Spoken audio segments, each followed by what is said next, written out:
అందరికీ నమస్కారం. ఆ వీడియోలో ఉన్న ఆ మహిళను నేను రైల్వే కోడూరులో గవర్నమెంట్ జాబ్ చేస్తూ ఉంటాను. గత సంవత్సరంన్నర ముందు జూన్ 14, 2024లో రైల్వే కోడూరు ఎమ్మెల్యే అయిన ఆర్వా శ్రీధర్ గారికి నేను కంగ్రాచ్యులేషన్స్ చెప్దామని చెప్పేసి ఫేస్బుక్ ద్వారా మెసేజ్ చేయడం జరిగింది. అతను మొదటి రోజు అయినా సరే నాతో 2-3 గంటలు మాట్లాడారు. లాస్ట్లో అతని నెంబర్ నాకు ఇచ్చి నా నెంబర్ అతను తీసుకున్నారు. టెలిగ్రామ్ అనే యాప్లో నాకు మెసేజ్ చేశారు. నా గురించి అంతా తెలుసుకుంటూ వచ్చారు. అంటే నువ్వేం చేస్తూ ఉంటావు, ఎక్కడ ఉంటావు, నీకు పెళ్ళయిందా, నీ భర్త ఏం చేస్తాడు, పిల్లలు ఉన్నారా, ఇదంతా తెలుసుకుంటూ వచ్చారు. నా భర్త నాకు దూరంగా ఉంటున్నాడు అనేసి తెలుసుకున్నారు. నేను నా బాబుతో ఉంటాననేసి నేను చెప్పాను. అలా అనుకోవద్దు, నువ్వేం ఒంటరివి కాదు, నీకు నేనున్నాను, ఎటువంటి సిచ్యువేషన్ అయినా సరే నేను నీకు ఉంటాను అని చెప్పేసి నెక్స్ట్ డే నుంచే నాకు అటువంటి ప్రామిసులు చేయడం జరిగింది. అటువంటి భరోసాలు ఇవ్వటం జరిగింది ఆయన నుంచి. సరే అని చెప్పేసి నేను నార్మల్గానే మాట్లాడుతూ వచ్చాను. ఒక 2 రోజుల తర్వాత ఆయన నా న్యూడ్స్ అడగడం స్టార్ట్ చేశారు. వీడియో కాల్స్ చేయని చెప్పేసి బలవంతం చేయడం స్టార్ట్ చేశారు. ఇదంతా కరెక్ట్ కాదండి అనేసి నేను అన్నప్పుడు అతను చాలా ఫాస్ట్గా టర్న్ అయిపోయి సీరియస్ అయిపోయి నన్ను బెదిరించడం జరిగింది. ఇది నా కోడూరు, నా నియోజకవర్గం, నువ్వు ఒక చిన్న ఎంప్లాయీవి, నీకు ట్రాన్స్ఫర్ చేయాలన్నా సరే నేనే దిక్కు, నీ మీద ఎంక్వైరీలు వేయిస్తాను, నీ కొడుకు నువ్వు ఒక్కరే ఉంటారు, జాగ్రత్త మరి చూసుకో అని చెప్పేసి బెదిరించడం జరిగింది. అయినా కూడా నేను న్యూస్ పంపలేదు. కానీ దాని తర్వాత నుంచి కలుద్దామని చెప్పేసి నన్ను చాలా టార్చర్ చేయడం జరిగింది. కలుస్తావా లేదా అని చెప్పేసి బెదిరించడం జరిగింది. నేను కలవను అని చెప్పేసి జూన్ 14 నుంచి ఒక 20 రోజుల దాకా నేను అసలు కలవను అని చెప్పేసి భయపడుతూనే చెప్పాను. భయపడుతూనే నేను ఇగ్నోర్ చేస్తూ వచ్చాను. ఆయన ఒకసారి అన్నారు, నీ కొడుకు నువ్వు ఒంటరిగా ఉంటారు, చూసుకో, నీ కొడుకు ఏమైనా అయితే నన్ను అడగద్దు అనేసి భయపెట్టడం జరిగింది. సరే అని చెప్పేసి నేను జూలై 9, 2024లో ఫస్ట్ టైం కలిశాను అతన్ని. ఆయనే వచ్చేసి కారులో మా ఇంటి దగ్గరికి వచ్చి పిక్ చేసుకొని కడప రూట్ వెళ్దాం, కడప దాకా వెళ్దాం అనేసి చెప్పారు. ఏం మాట్లాడాలి అనేసి నేను అడిగాను. ఏమొద్దు, ఏం మాట్లాడద్దు, కడప దాకా వెళ్దాం అనేసి చెప్పారు. కడప దాకా వెళ్లకుండానే రాజంపేట దగ్గర ఏదో పల్లె దగ్గర ఆపేశారు. మొత్తం డార్క్గా ఉంది ప్లేస్. ఎందుకండి ఆపారు అనేసరికి నాకు నువ్వు సెక్షువల్గా కావాలి అనేసి అడిగారు. లేదండి, నేను సెక్షువల్గా కుదరదు, నేను అలాంటి దాన్ని కాదు అనేసి చెప్పాను.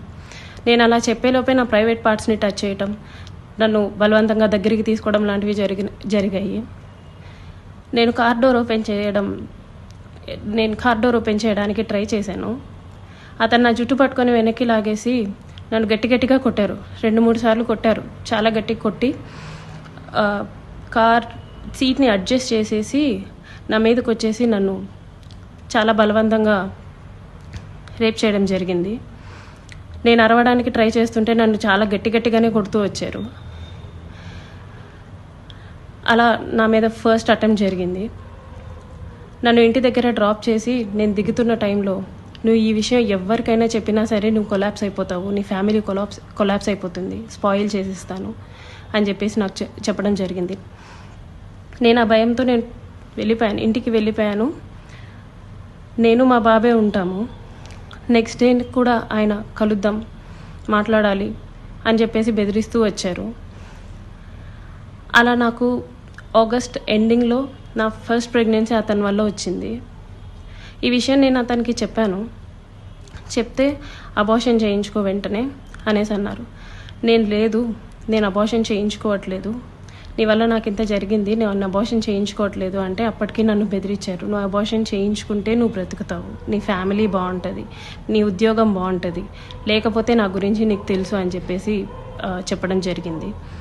నేను అబార్షన్ చేయించుకోను, ఎట్టి పరిస్థితుల్లో అబార్షన్ చేయించుకోను అనేసి నేను వాదించాను. ఒక 2-3 సార్లు 2-3 రోజులు నన్ను బాగా బెదిరించి తర్వాత అష్యూరెన్స్ ఇచ్చారు. సరే, నీ భర్తకి నువ్వు విడాకులు ఇచ్చేసి నేను నిన్ను పెళ్లి చేసుకుంటాను, మీరు ఎలాగా దూరంగానే కదా ఉంటారు, నేను నిన్ను పెళ్లి చేసుకుంటాను, నీ భర్తకి నువ్వు విడాకులు ఇచ్చేసి అనేసి అన్నారు. అప్పటికి నేను ఒప్పుకోలేదు. అబార్షన్ చేయించుకో, ఇది అయితే ఫస్ట్ అబార్షన్ చేయించుకో అని చెప్పి నమ్మించడానికి నేను నిన్ను పెళ్లి చేసుకుంటాను అనేసి నాకు చెప్పారు. నేను చాలా రోజులు చేయించుకోలేదు. అలా ఒక 2 months నాకు ప్రెగ్నెన్సీ ఉంది. దాని తర్వాత ఇంకా ఆయన కంటిన్యూస్గా బెదిరిస్తూ ఇంటికి వచ్చి కొడుతూ చేయించుకుంటావా లేదా అని చెప్పేసి టార్చర్ చేస్తూ ఫైన్ డే నేను అబార్షన్ చేయించుకున్నాను. ఆయన మాటలు నమ్మి నన్ను పెళ్లి చేసుకుంటారని ఆయన ఇచ్చిన అష్యూరెన్స్ని నేను నమ్మి నేను అబార్షన్ చేయించుకున్నాను. ఇలా ఈ 1.5 yearలో నాకు 5 abortions అయ్యాయి ఆయన వల్ల. ఎప్పుడూ మా ఇంటికి రావటం, నాకు ఇష్టం లేదు అని చెప్పినా సరే నన్ను బలవంతంగా బయటికి తీసుకెళ్ళో లేకపోతే ఇంట్లోనో నన్ను కొట్టి మా వాళ్ళని బూతులు తిట్టి చాలా రకంగా నన్ను సెక్షువల్లీ అటెంప్ట్ చేయడం జరిగింది. నాకు తెలియని విషయం ఏంటంటే ఆయన నాకు తెలియకుండా మా వాళ్ళ నెంబర్స్, మా వాళ్ళ కాంటాక్ట్ డీటెయిల్స్, ఇంటి అడ్రస్లు ఇవన్నీ కనుక్కొని నా భర్తకి కాల్ చేసి నువ్వు ఆ పిల్లకి విడాకులు ఇవ్వాలి, విడాకులు ఖచ్చితంగా ఇవ్వాలి, లేకపోతే నిన్ను, నీ ఫ్యామిలీని, నీ కొడుకుని ఎవరిని వదలను, అందరినీ చంపేస్తాను అనేసి బెదిరించడం జరిగిందంట. ఇది నాకు తెలీదు, ఈ విషయం నాకు తెలియదు. నా భర్త నన్ను తర్వాత కాల్ చేసి అసలు ఏం జరుగుతుంది అక్కడ అనేసి అన్నారు. ఇలా జరుగుతుంది అనేసి నేను మా ఇంట్లో వాళ్ళకి చెప్పాను. ఇలా రోజు ఇంటికి వస్తున్నాడు, నన్ను కొడుతున్నాడు, నన్ను టార్చర్ చేస్తున్నాడు, ఫిజికల్లీ నన్ను చాలా వాడుకుంటున్నాడు అనేసి నేను చెప్పి ఏడ్చాను. వాళ్ళందరూ నాకు దూరం అయిపోయారు. నీ ఇష్టం వచ్చింది నువ్వు చేసుకో అనేసి నన్ను తిట్టేసి నాకు చాలా దూరం అయిపోయారు. మేము ఇంకా నీతో మాట్లాడడం అని చెప్పి నన్ను వదిలేయడం జరిగింది. ఇదంతా ఆయన ప్లాన్డ్గానే చేసినట్టున్నారు. మా వాళ్ళందరినీ నాకు దూరం చేయాలి అన్న ఒక ఉద్దేశంతో చేసినట్టున్నారు. వాళ్ళందరూ నన్ను దూరంగా వదిలేశారు. మా ఆయన మా బాబుని తీసుకెళ్ళిపోయాడు. నేను ఒక్కదాన్నే ఉంటూ వచ్చాను. గత 6 నెలలుగా నేను ఒక్కదాన్నే ఉంటూ వచ్చాను. నేను నా ఒంటరితనాన్ని, నాకు పేరెంట్స్ లేరు, అమ్మ నాన్న లేరు అడగడానికి చేయడానికి, అమ్మ నాన్న లేరు. అతను నాకు అష్యూరెన్స్ ఇస్తూనే వచ్చాడు, మ్యారేజ్ చేసుకుంటాను ఎక్సెట్రా అని చెప్పి.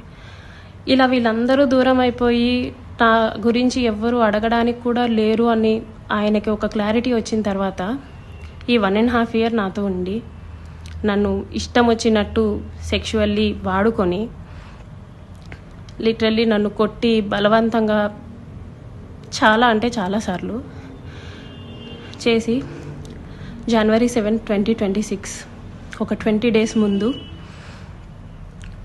నేను నిన్ను పెళ్లి చేసుకోను, నువ్వేం చేసుకుంటావో చేసుకో, నీ ఇష్టం వచ్చింది చేసుకో, నీ దిక్కున్న చోటు చెప్పుకో, నీ గురించి ఎవడొస్తాడో నేను చూస్తాను, నేను మాట్లాడతాను అనేసి నాకు చెప్పడం జరిగిందండి.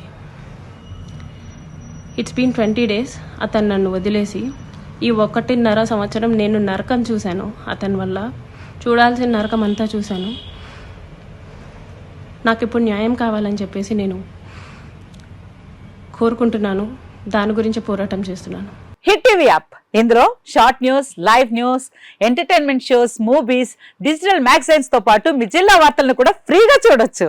ఇంకెందుకు ఆలస్యం, వెంటనే హిట్ టీవీ యాప్ ని డౌన్లోడ్ చేసుకుని ఫ్రీగా ఎంటర్టైన్మెంట్ పొందండి. Hit TV app, hit TV app, please download hit TV app. Hit TV app ని ఫ్రీగా డౌన్లోడ్ చేసుకొని ఎంజాయ్ చేయండి. మీకు నచ్చిన ఎంటర్టైన్మెంట్ కోసం హిట్ టీవీ యాప్ ని ఫ్రీగా డౌన్లోడ్ చేసుకుని ఎంజాయ్ చేయండి. హిట్ టీవీ యాప్ ని డౌన్లోడ్ చేసుకుని ఆస్వాదించండి, ఆశీర్వదించండి. ఇంతమంది సెలబ్రిటీలు హిట్ టీవీ యాప్ ని డౌన్లోడ్ చేసుకోండి అని చెప్తున్నారంటే ఎంత మంచి యాప్ ఆలోచించండి. అమెరికా అమెరికా అమెరికా అమెరికాలో చదవాలనుకునే వాళ్ళకి విశ్వసనీయమైన పేరు మన శౌర్య కన్సల్టెన్సీ. UK లో 1 year masters, UK లో 1 year masters, 2 years work permit up to 5 years visa. Contact Saurya Consultancy.